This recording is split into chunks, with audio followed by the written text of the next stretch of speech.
Entonces, le agradezco muchísimo al doctor Héctor Cortés Yacila, maestro de muchos de los que estamos aquí. Él nos enseñó el tema territorial, cómo se vive los distintos temas.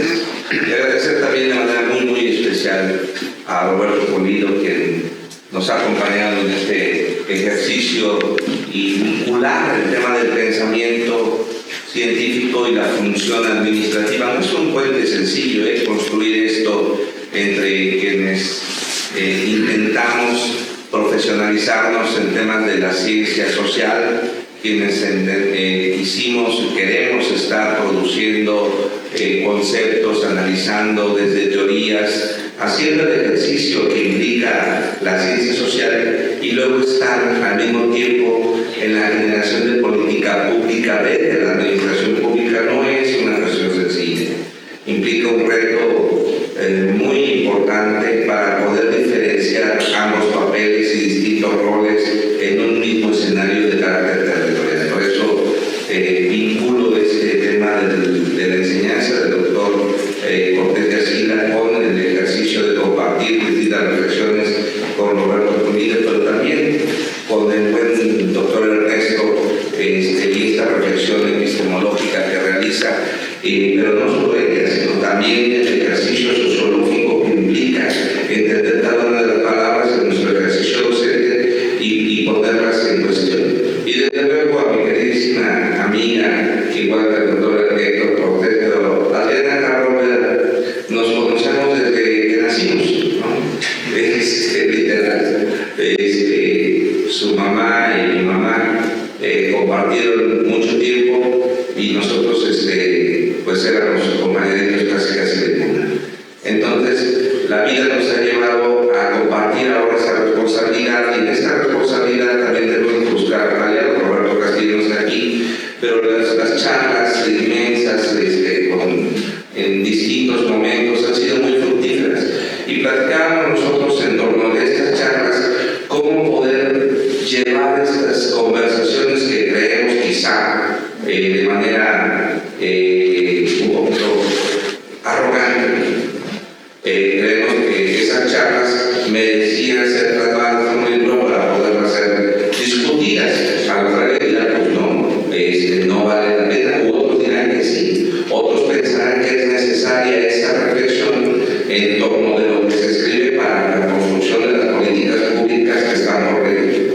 Porque esto no se termina, esto se está construyendo, apenas lo estamos discutiendo. Y entonces, ¿cómo hacerlo? ¿Cómo poder plasmar las ideas de alguien que dirige el sistema educativo, quienes hablan, por ejemplo, en una entidad federativa que además está acotada porque la política pública educativa está diseñada desde lo nacional, y nosotros somos un agente que lo opera, pero que también conceptualiza? ¿Cómo poder transitar en esto? Y entonces hay varias reflexiones que aquí se han planteado y yo quisiera también abundar y que están presentes en el libro. Primero, desde el conocer a los docentes, como lo dice el tercero posicional, que son agentes educativos fundamentales en esta transformación social. Y pudiera parecer incluso una necesidad decirlo, afirmarlo, llevarlo a una cuestión constitucional. ¿Por qué llevarlo a una cuestión constitucional cuando es evidente que son agentes fundamentales en la transformación? Pues porque hubo momentos en donde no se nos reconoció así, nos veían como una especie de mecanismo de formación de personas para la producción. Dado que no fuimos reconocidos de esa forma, se tuvo que plasmar en la Constitución. ¿Pero es suficiente? La siguiente pregunta. Pues quizá no. Habría que revisar entonces cada territorio de cómo nos conformamos y cómo nos presentamos ante la sociedad. ¿Y será suficiente? Muy probablemente no. Y quizá hablar de formación continua es decir un pleonasmo, porque estamos todos de acuerdo cuando decimos que la educación inicia al momento de nacer, o quizá antes, y termina hasta el momento de la muerte. Si esto es así, ¿por qué tenemos que hablar de formación continua si la propia vida es una formación continua? Si estamos hablando de una formación continua que es la propia vida, ¿por qué tenemos que hacer énfasis en ella? ¿Y por qué además tenemos que plantear en términos territoriales? ¿Y por qué además tenemos que plasmar la Constitución? en qué clase de sociedad que vivimos, que tenemos que plantearnos en esos términos. Y si todas esas cuestiones tenemos frente a nosotros, entonces también tenemos que pensar en los docentes frente al aula. Somos los docentes dictadores del pizarrón. Y no me refiero cuando dictas, sino cuando te apropias de la palabra frente al pizarrón para trasladar tus ideas, tus complejos, tus creencias y tus miedos a quienes te escuchan y a quienes te forman. ¿Cómo podemos hacer entonces para incorporarnos a un sistema educativo que reconoce la pluralidad y la complejidad de la sociedad a través de su territorio? Pues no es una tarea sencilla. Habrá quien diga se resuelve con mayor inversión, y habrá quienes creemos que no, que es con mayor organización, y habrá quien diga que con ambas.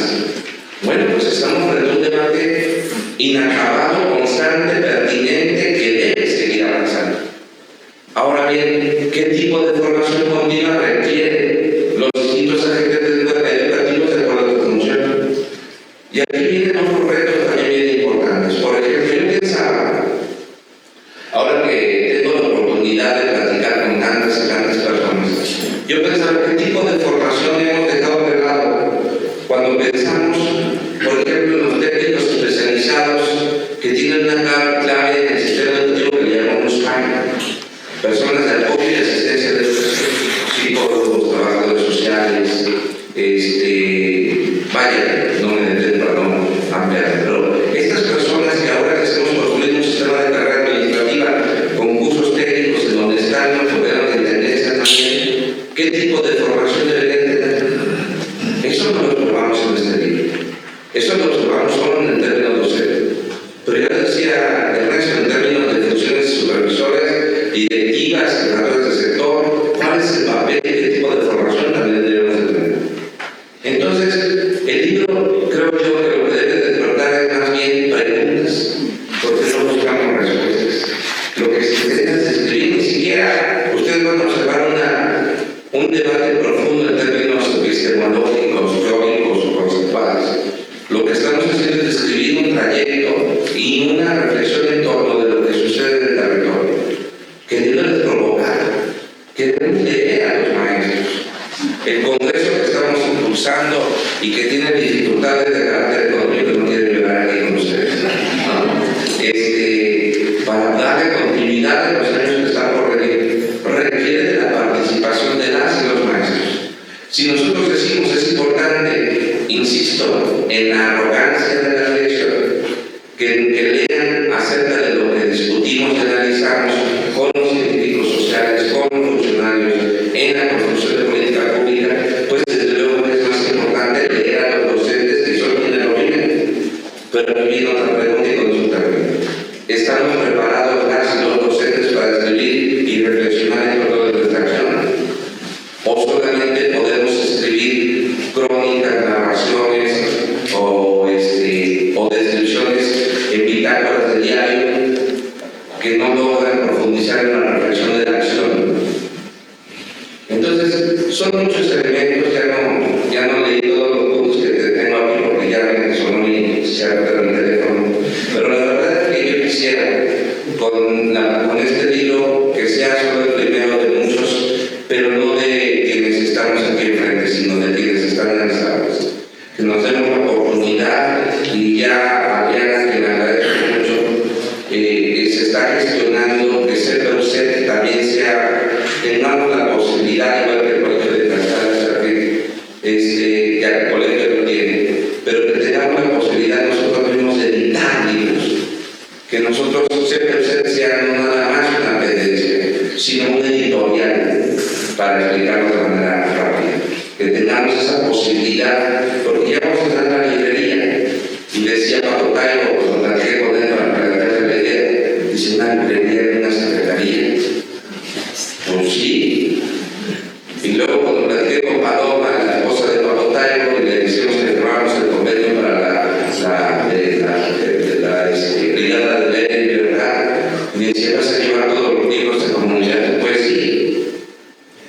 Y gratis, pues también, de bajo costo, y vamos a ver, y aunque lleguen 10 y aunque estemos 5, pero tenemos que hacer que esta formación continua también sea reflexiva y sea autodidacta. Perdón por el tiempo. Muchísimas gracias.